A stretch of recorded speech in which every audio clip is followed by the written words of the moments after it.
Bueno, entonces, el tema que nos queda por ver del temario es el de automatización con el autómata programable. Vale.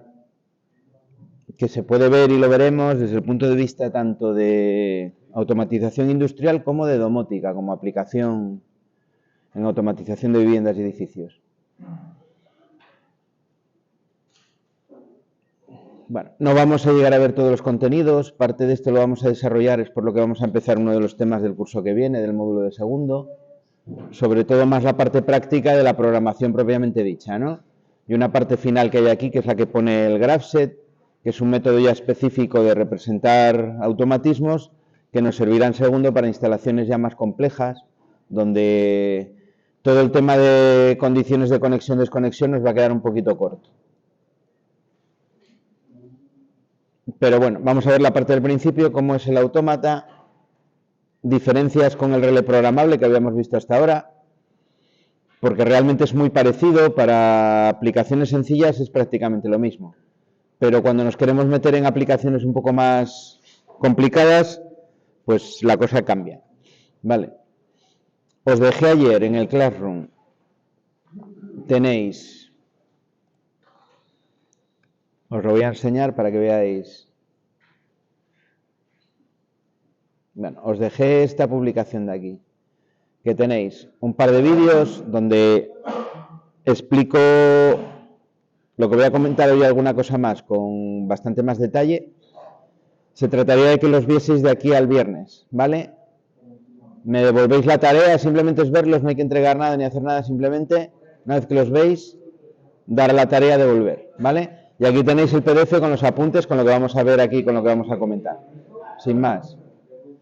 El examen que vamos a hacer va a ser tipo test, va a ser un cuestionario, no va a haber ejercicio práctico. En el cuestionario va a entrar, aparte de este PLC, va a entrar también el logo, ¿vale? Porque va a haber preguntas que os va a comparar bloques de programación del autómata con los del logo para ver la equivalencia entre uno y otro, ¿vale? Entonces, en ese examen de test, que es el que nos queda, que haremos el día 25, nos entraría el PLC y el logo también, ¿vale? O sea, te vería el logo y el PLC. Sí. ¿Y habría que mirarse el tema anterior de la teoría? Mirarlo, sobre todo son preguntas que hacen referencia a los bloques, lo que hacen los bloques, la equivalencia entre la ANZ y los contactos en serie, entre la OR y los contactos en paralelo, preguntas de ese tipo, ¿vale? Y sobre el funcionamiento, más que teoría. Lo que pasa es que, bueno, son tipo test, os da 4 opciones, pues mucho más fácil. Práctico del logo no va a entrar nada, son preguntas de test. El logo entra para este. En este control van a entrar los dos temas. Va a haber más del 6, pero va a haber preguntas del logo. Está hecho así porque va a vuestro favor, no es para perjudicar, sino todo lo contrario, ¿vale? El logo, yo me ha dado la sensación, por lo que he visto de muchos, que lo habéis entendido bien, más o menos, en general. Puede que alguno haya atascado un poco, pero en general me da la sensación de que lo habéis entendido. Entonces, en ese test, que haya preguntas de logo, os va a venir bien, os va a ayudar, ¿vale? Nos sirve también como referencia para poder entender mejor el PLC. No partimos de cero, sino que partimos ya de saber programar un dispositivo con un lenguaje que es distinto, pero podemos establecer cierta correlación entre los dos, lo cual nos va a ayudar bastante, ¿vale? Esa es un poco la idea. Bueno, vamos entonces a una visión muy rápida, porque ya os digo que lo tenéis en el vídeo. Aquí estamos en la marca Siemens, ¿vale? Lo mismo que digo siempre, esto es una marca, tenemos que ejemplificar en una, pero el resto de marcas son igualmente buenas o más y hacen básicamente lo mismo. Como la programación de PLCs está estandarizada por una norma IEC, al final lo que aprendéis con un autómata de Siemens os va a ser perfectamente válido y trasladable a Schneider, a BB, a Onron, a la marca que queráis.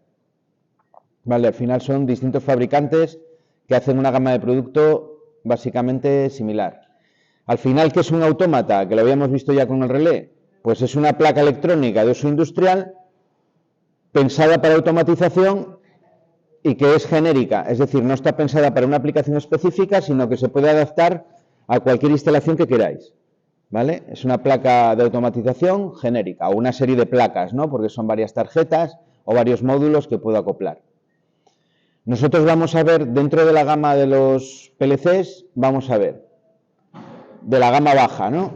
Tendríamos este de aquí, que es el S7200, y luego en segundo ya veremos mucho más en serio el S7200, que este es el actual, ¿vale? Esta es la referencia que en Siemens podéis encontrar hoy en día, esta y el 1500 en una gama un poco más alta, y S7200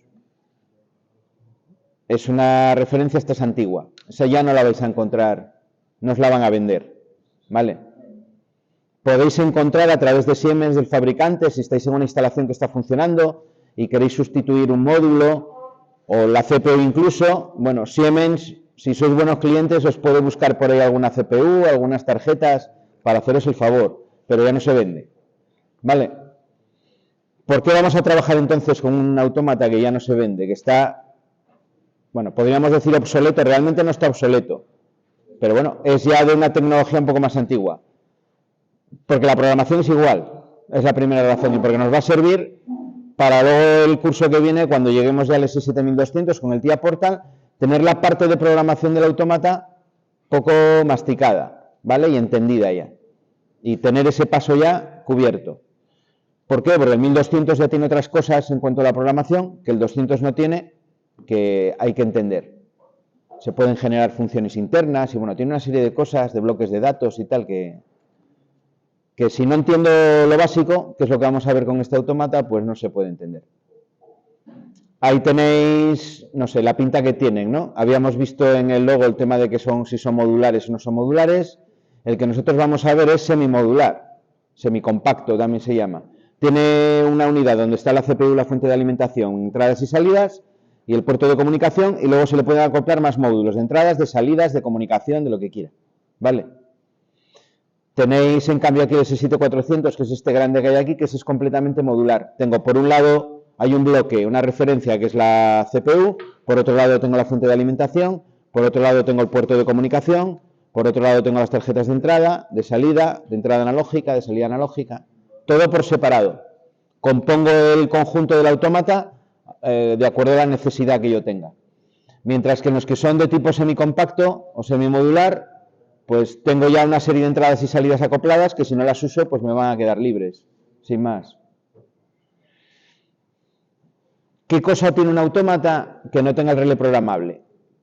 Con este tema de la terminología se suele llamar muchas veces al relé programable autómata programable. Los fabricantes no lo suelen hacer así. El relé programable, el logo que vimos, nombres que recibe por los fabricantes, no me los invento yo. El relé programable es como lo llama Siemens.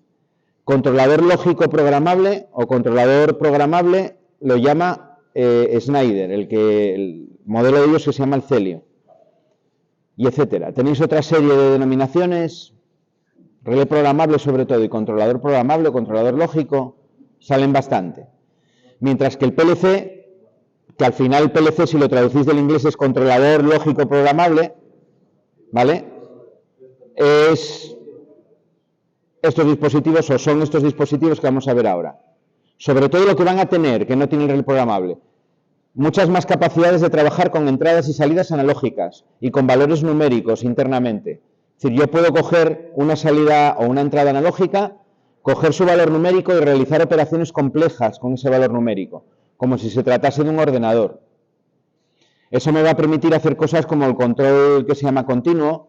Control continuo es cuando yo tengo una señal analógica. Estoy, por ejemplo, no sé, regulando la velocidad de un motor para que vaya siempre a velocidad constante. Entonces, ¿cómo se hace? Yo pongo un encoder, un dispositivo que me mide la velocidad del motor en tiempo real, vuelco esa velocidad del motor en tiempo real, se la vuelco al autómata, y el autómata realiza los cálculos para mantener la velocidad siempre constante. Es decir, tiene que ver lo que se desvía a la velocidad real de la referencia de velocidad que yo le estoy mandando, que le estoy dando. Yo puedo tener un control para mandarlo girar a una determinada velocidad.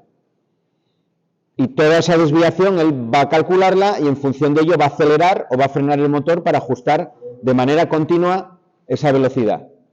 Cuando digo de manera continua es que lo hace de manera instantánea, prácticamente, ¿vale?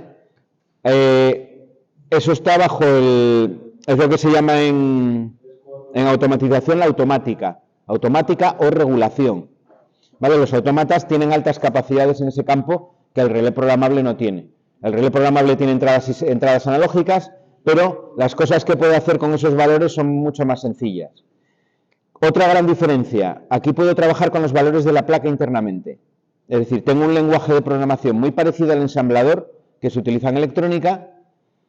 Hay diferentes, hay unos normalizados y, por ejemplo, en este automata de Siemens tenemos uno que es específico, la WL, específico de este automata, que me permite trabajar con los registros internos de la placa, de los circuitos electrónicos. Eso me va a permitir programar de una manera mucho más precisa, hacer cosas mucho más complejas.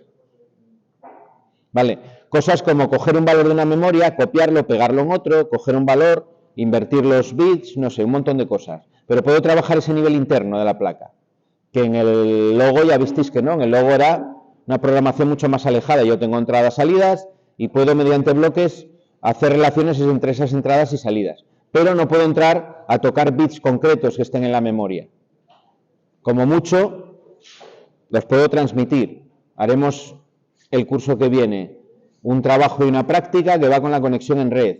Y ahí sí que podemos enviar esos bits del relé programable, pero no puedo hacer mucho más con ellos. Esa es la principal diferencia de los PLCs. Los PLCs y los relés programables están pensados para trabajar también en un entorno industrial. Deberían de poder soportar ciertos depósitos de polvo, ciertas condiciones extremas de humedad y de temperatura, ¿vale? Que un ordenador, por ejemplo, normal, pues no va a soportar. Un portátil normal, por ejemplo, si lo metéis, trabajáis en una industria, que haya un poco de suciedad, y de manera diaria, porque estáis por la planta haciendo mantenimiento y realizando conexiones con equipos, y el ordenador lo lleváis por la planta, ese ordenador os va a cascar en muy poco tiempo. Se va a llenar de polvo el ventilador y se va a acabar recalentando, se va a acabar desconectando. Por eso cuando salieron, por ejemplo, el Apple modelo que tenía del MacBook, que no tenía ventiladores ni tenía nada, era carcasa de aluminio, ese se utilizaba mucho para eso a nivel industrial porque no tenía ese problema. No tenía ventiladores, no se atascan, no recalentaba, refrigeraba simplemente por la carcasa. Los PLCs están pensados para trabajar en ese ambiente y que no haya ningún tipo de problema.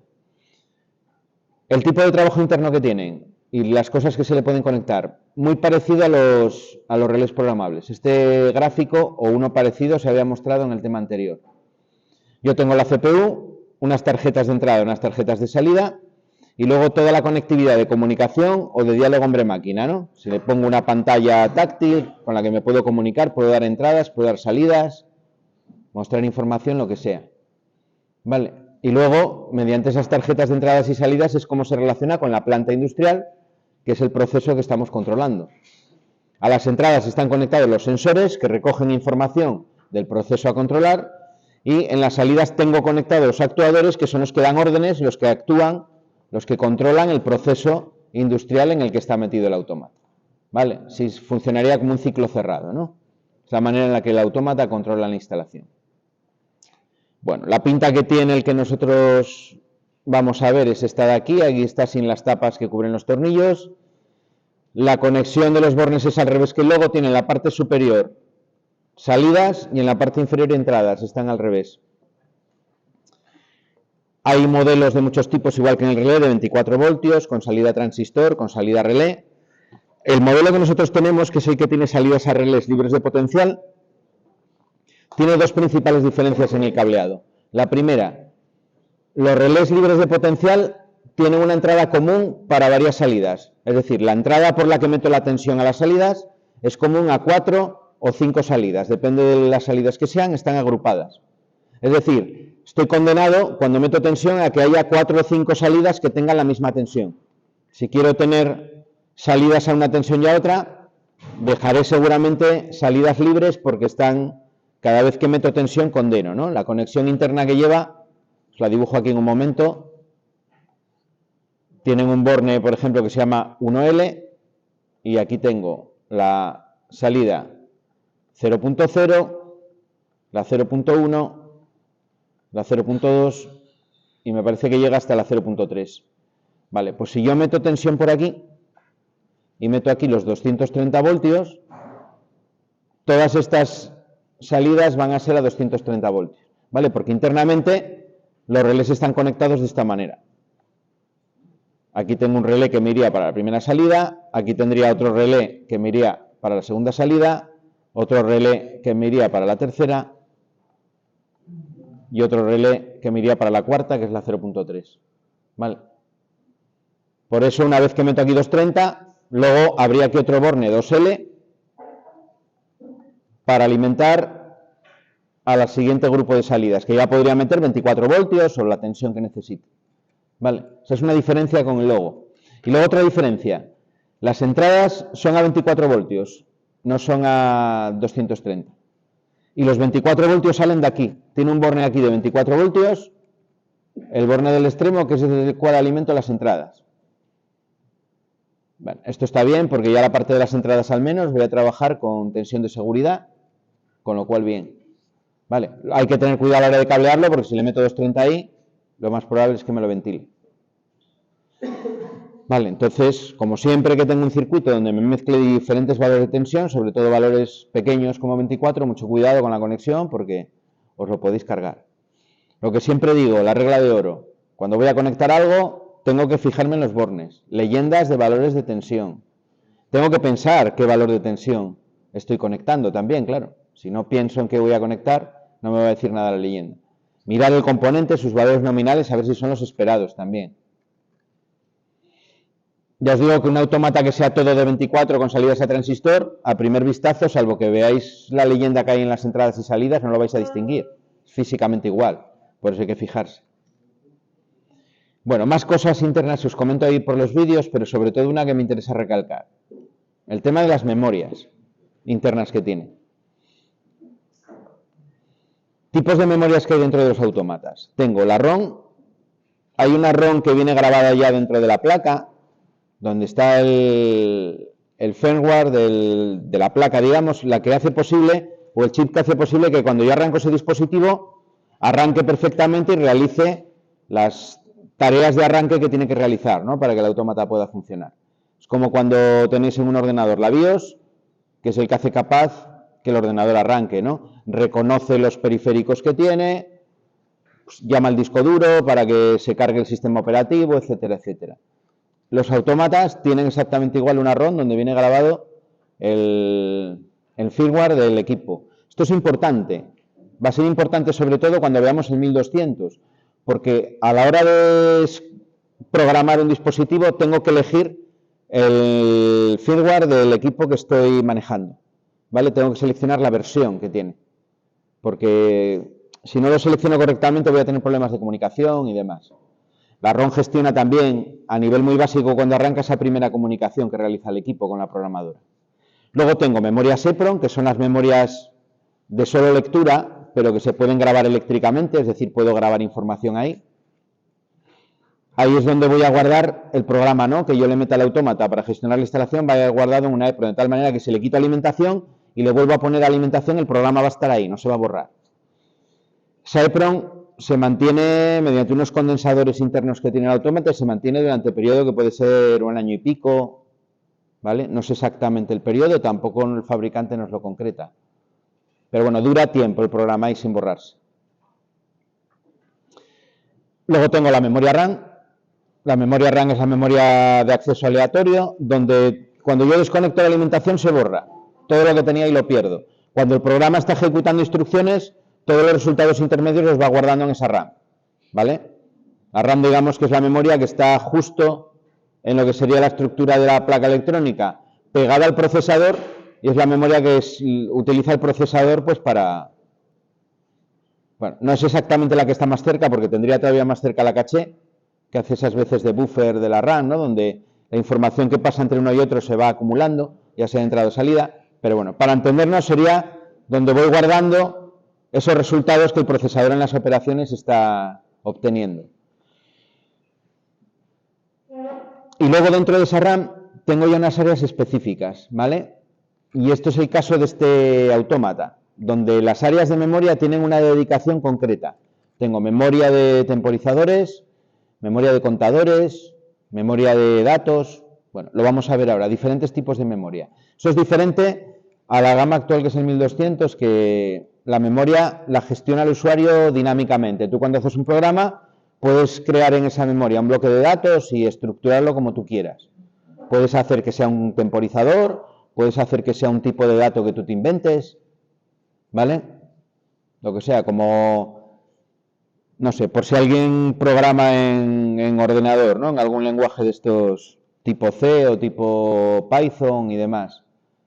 Es como si tú generases un objeto que tú lo defines como tú quieras, ¿vale? Puedes crear un tipo de dato que tenga un número entero, que tenga un número real, que tenga una cuenta de tiempo, que tenga un contador. Todo eso en diferentes variables empaquetado en un área de memoria determinado. Pues eso lo puedes hacer. Con este modelo no, con este modelo os viene, lo vamos a ver aquí todo ya servido. Bueno, ahí tenéis en los apuntes características eléctricas, importante cuando se está haciendo un proyecto, ¿vale? Las diferentes CPUs, qué número de entradas y salidas tienen, y tenéis por ahí también los valores eléctricos que soportan. Esa es la pinta que tendría la estructura del autómata. Esta es una CPU que era un poco más antigua, que era la gama de las 214, me parece que es esta de aquí, con un módulo de expansión. Esta es la 224, ¿vale? La pinta que tiene es en un dibujín del fabricante.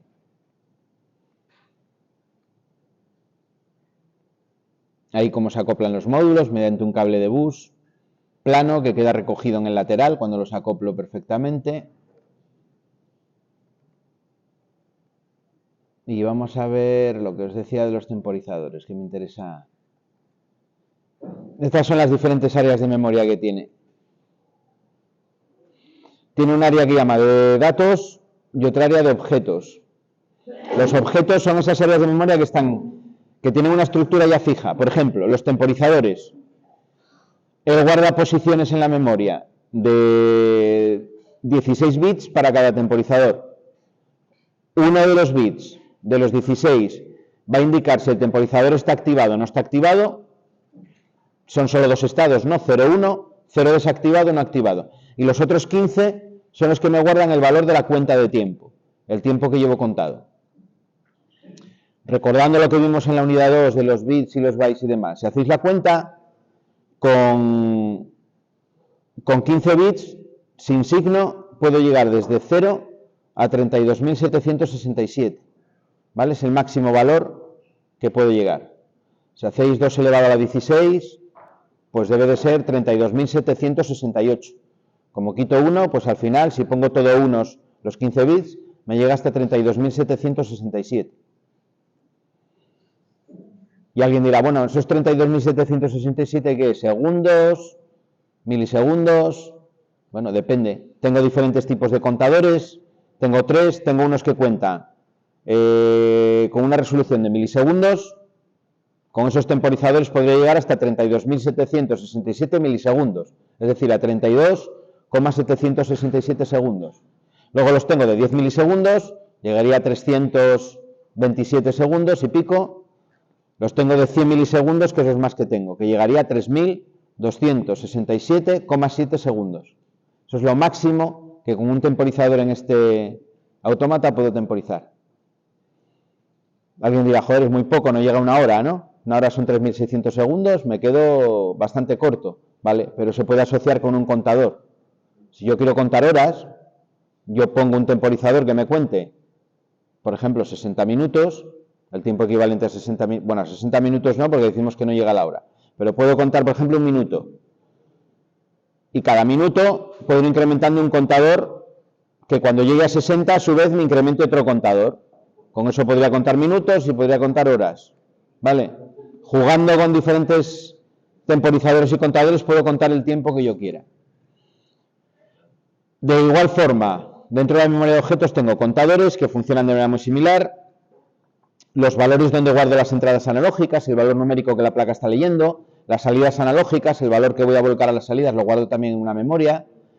Los acumuladores, esto es una memoria con la que trabaja internamente el procesador para ir cargando los valores de las instrucciones que va ejecutando. Y luego los contadores rápidos. Contadores rápidos son contadores que cuentan independientemente del ciclo del programa, de la CPU. Veremos ahora cómo la CPU lo que hace es ejecutar el programa de manera cíclica y cuando acaba de ejecutarlo, vuelve a ejecutarlo desde el principio. Eso lógicamente lleva un tiempo, tiene un tiempo de latencia de ejecución, un tiempo que tarda en ejecutarlo todo hasta volver. Bueno, pues tengo contadores que me permiten contar independientemente del tiempo de la CPU, de manera independiente. Eso es muy útil, por ejemplo, cuando yo tengo una entrada, ese encoder que decíamos antes, ¿no?, que cuenta la velocidad de un motor. Al final es un sensor que me genera un tren de pulsos. Un tren de pulsos con una frecuencia altísima, porque a lo mejor en una vuelta de giro puede tener hasta, no sé, 270, 360, un montón de pulsos. Es decir, va a tener una frecuencia que pueden ser kilohercios. Bueno, pues esa memoria de contadores rápidos yo puedo contar esos pulsos independientemente del ciclo de programa. Si yo tengo pulsos que varían con microsegundos, los puedo contar, aunque el ciclo de programa del autómata sea en 5 milisegundos, que es lo máximo que puede llegar a ser en este modelo. Y luego el otro área, el área de datos. Aquí yo tengo una memoria de variables donde yo puedo copiar, guardar cosas. Tengo la memoria del área de proceso de las entradas. Esto, para entender el funcionamiento del autómata, es un concepto muy importante. El autómata tiene una tarjeta de entradas. Él, cuando ejecuta el ciclo de programa, lo primero que hace siempre es leer esas tarjetas.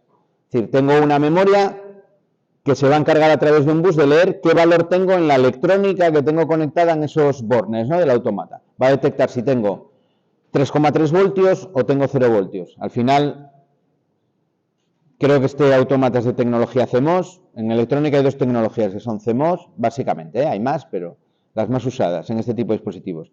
CMOS y TTL. TTL funciona a 5 voltios y CMOS funciona a 3,3. Bueno, pues esa electrónica te va a leer a ver si tiene 3,3 voltios en la parte de la tarjeta de entradas interna que está asociada con esa entrada, y si tiene 3,3 voltios lo que hace es copiar un valor 1, un valor alto de tensión, en la memoria de imagen de proceso de las entradas correspondiente. ¿Vale? Él ya sabe que al principio del ciclo del programa esa entrada está activada. Y eso ya no lo modifica en todo el ciclo del programa. Hasta que no vuelva otra vez a ejecutarse el programa, él no va a leer lo que tiene en la entrada. ¿Vale? La lectura de entradas no es continua. Sucede en ese momento de inicio del ciclo del programa. Luego tengo otra memoria exactamente igual para las salidas. Lo que yo voy a poner en el relé de salidas, si se va a conectar o desconectar, lo grabo en una memoria que se llama imagen de proceso de las salidas. Es decir, cuando en el programa digo que la salida 0.0 tiene que ponerse a 1, es que estoy poniendo una posición de memoria interna de esa memoria de imagen de proceso de las salidas a 1. Y al final del ciclo del programa, lo que hace el autómata es, vale, miro la imagen de proceso de las salidas y en función de los valores que tengan esas salidas, activo o desactivo los relés. Los relés no se están activando y desactivando en tiempo real.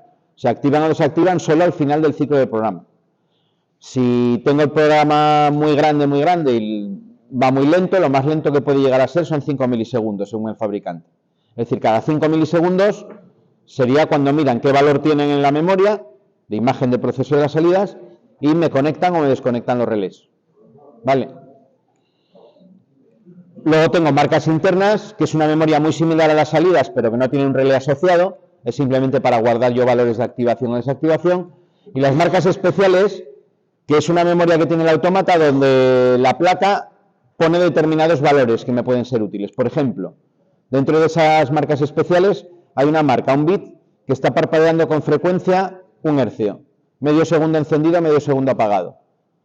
Esta es la marca especial en concreto. SM 0.5. De tal manera que cuando en un programa yo quiero generar un parpadeo en una salida, sé que esa marca ya está parpadeando de manera continua. Cuando el autómata está en modo run, está continuamente ese bit parpadeando. Simplemente tengo que sacarlo a través de un contacto, a una salida y ya está. Ya tengo el parpadeo. Hay otra, por ejemplo, la SM0.1, que se activa en el primer ciclo de programa, cuando lo pongo en modo run. Cuando conecto el autómata y lo arranco, durante ese primer ciclo de programa, esa marca se activa.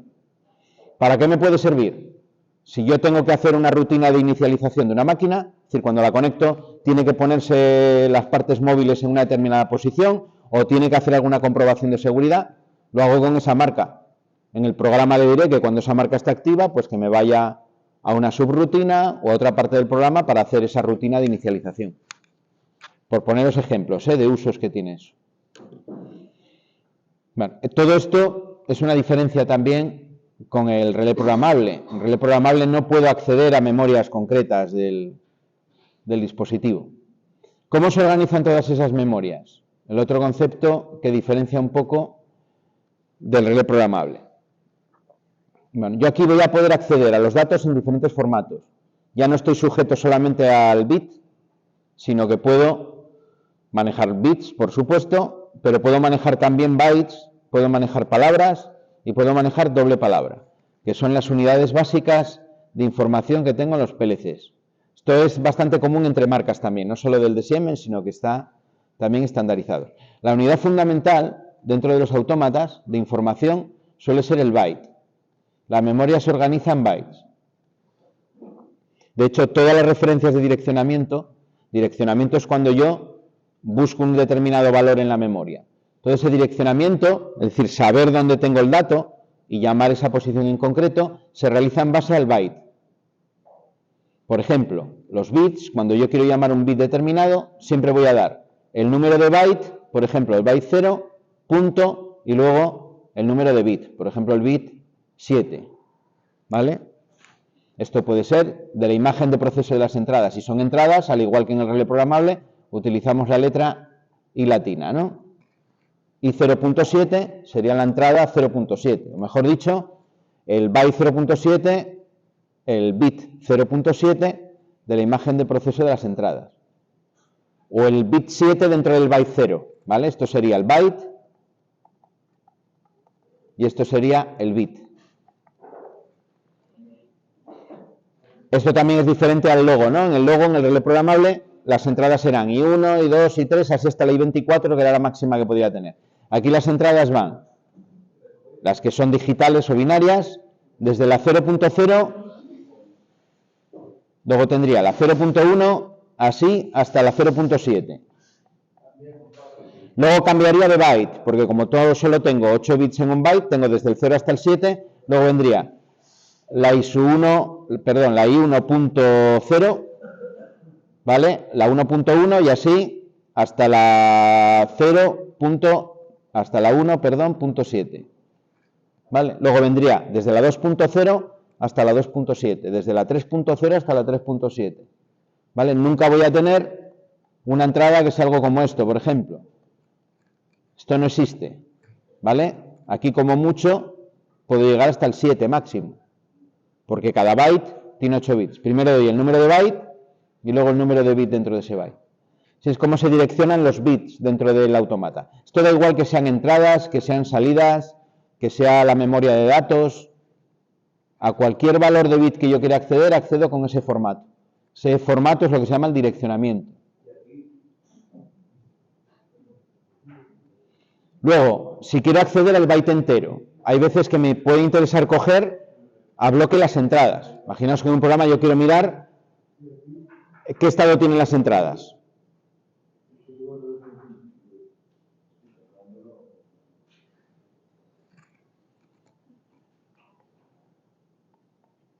Utilizaríamos este formato. Por ejemplo, byte 0 para acceder al byte a bloque sería con la letra B mayúscula después de la I.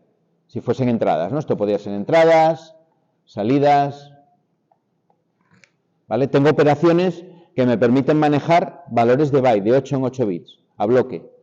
Si quiero poner, imaginaos que estáis inicializando el programa del autómata y quiero que las salidas de la máquina se pongan todas en una determinada posición. Bueno, pues con esa marca que decíamos 0.1, le mando a la imagen de proceso de las salidas un determinado byte con una combinación.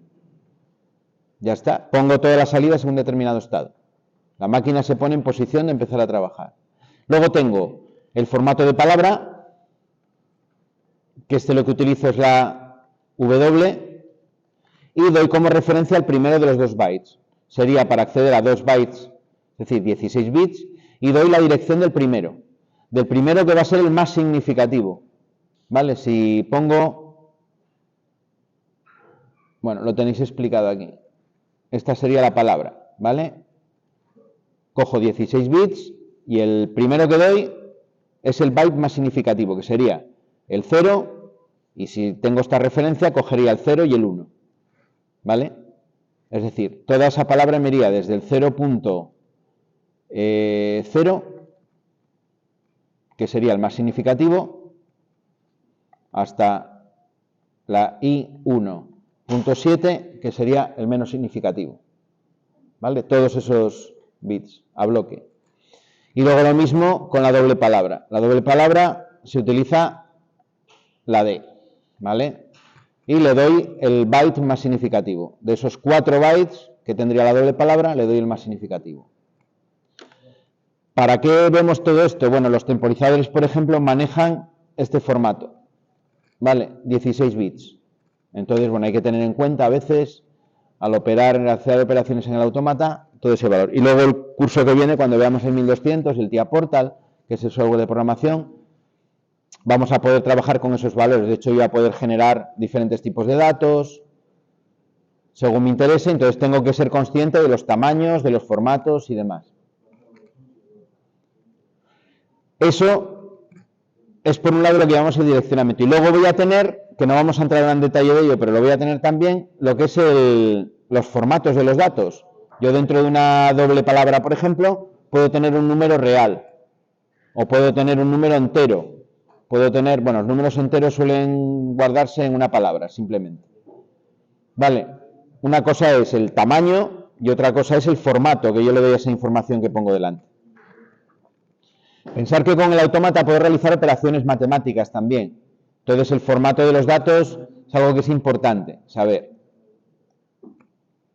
Si yo realizo, por ejemplo, una división, voy a tener sí o sí como resultado siempre un número real, aunque yo esté operando 2 números enteros. Entonces tendré que asignar o tendré que tener en cuenta que el resultado me va a ocupar una determinada cantidad de memoria cuando yo lo realice esa operación. ¿Vale?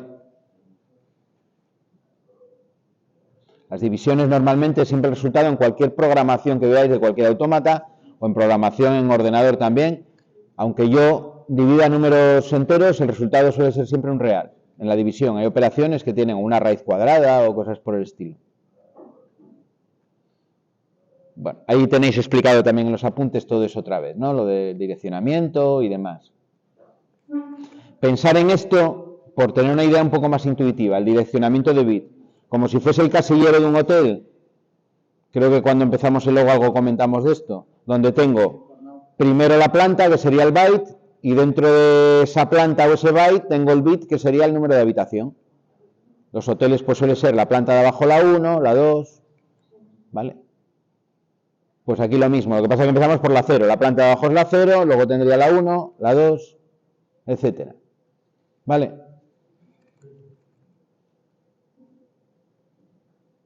Si vas tú al hotel, pues a lo mejor ocupas una sola habitación, serías un bit. Si viene Biden con todo su séquito, a lo mejor necesita una palabra, necesita 2 plantas enteras para meter a él, al servicio secreto, a la Kamala Harris y, yo qué sé, al fiscal general del Estado. Ocuparía 2 plantas del hotel, tendría una palabra. Y si llegan ya Biden y Putin a la vez, pues a lo mejor necesitamos la doble palabra para meter allí a todo el mundo.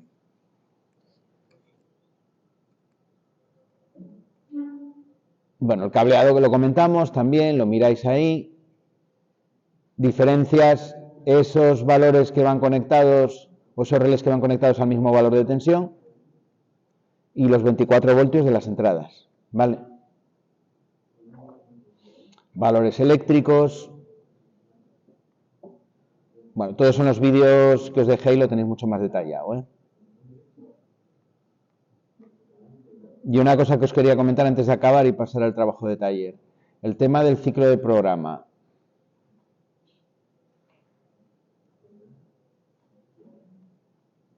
A ver dónde lo tengo. Aquí. ¿Cómo trabaja el autómata? Bueno, el programa son una serie de líneas que utilizan el que llamamos lenguaje de contactos. Lenguaje de contactos, la pinta que tienen los programas, pues sería algo como esto, por ejemplo. Vamos a poner un pequeño programa.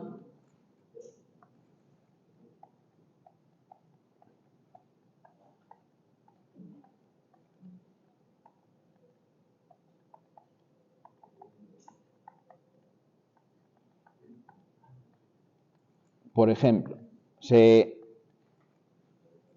estructuran lo que se llaman segmentos, que los llaman network. Tenemos el network 1, el 2, así todos los que necesite.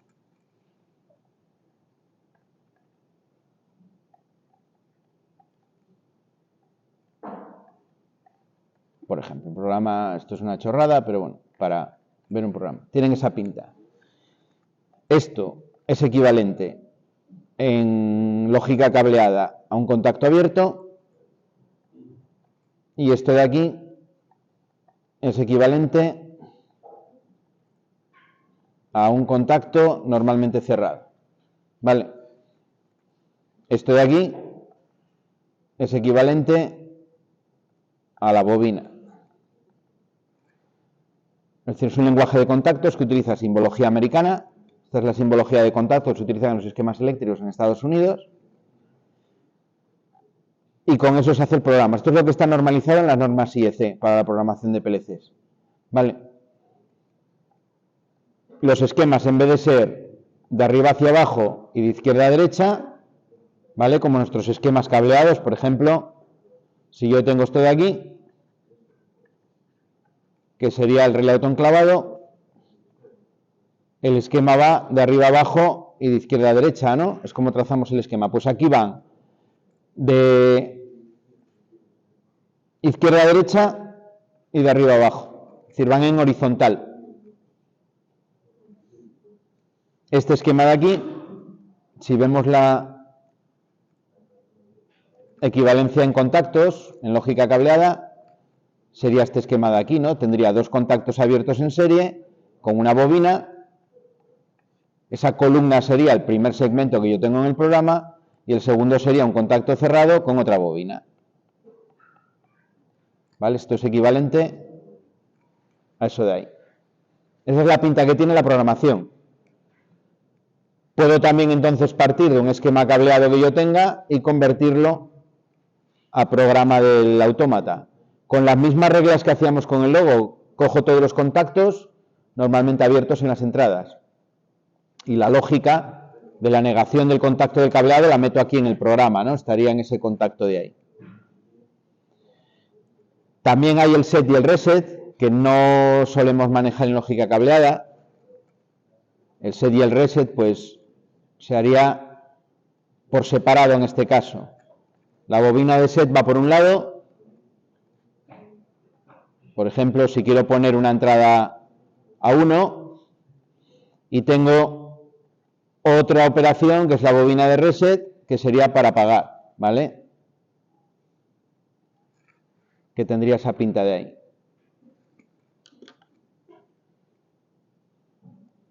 Bueno, entonces lo que hace el ciclo del programa, lee las entradas, lee qué valores tiene la placa y lo copia en esa imagen de proceso de las entradas para tener ya en el programa la I0.0, la 0.1, todos esos valores. Luego ejecuta la lógica de control, es decir, se va al programa y empieza a ejecutarlo. Segmento a segmento, de izquierda a derecha. Segmento a segmento, de izquierda a derecha.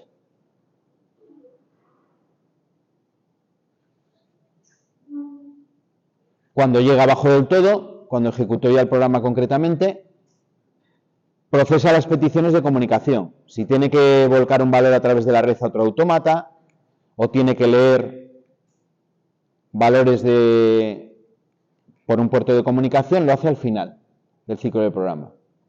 Ejecuta un autodiagnóstico. La placa dentro de esa ROM tiene una capacidad de autodiagnosticarse por si hay algún error.